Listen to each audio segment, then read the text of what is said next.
Praise to lord. నేటి దేవుని మాట, యెహోవా నీవే నాకు కేడముగాను, నీవే నాకు అతిశయాస్పదముగాను, నా తల ఎత్తువాడవుగాను ఉన్నావు.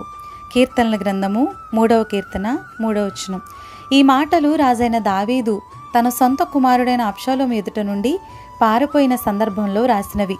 దావీదును బాధించిన వారు, దావీదు మీదికి లేచిన వారు అనేకులు, అతని సింహాసనమును కదిలిద్దామని చూసిన వారు అనేకులు. అయినా దేవుడు తన పక్షముగా ఉండి తన శత్రువులు ఎంత క్రిందికి అణగద్రొక్కాలని చూశారో వారందరికంటే ఎత్తుగా దావీదు తలను పైకెత్తి నేటి వరకు అతని సింహాసనమును స్థిరపరిచాడు. కారణం, దావీదు యెహోవాని ఆధారం చేసుకున్నాడు. యెహోవా యందే అతిశయించాడు. కష్టకాలములో దేవునికే మొర్రపెట్టాడు.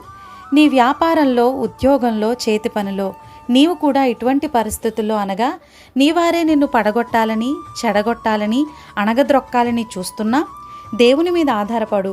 ఆయన నిన్నును హెచ్చించి స్థిరపరుస్తాడు. ఆమేన్.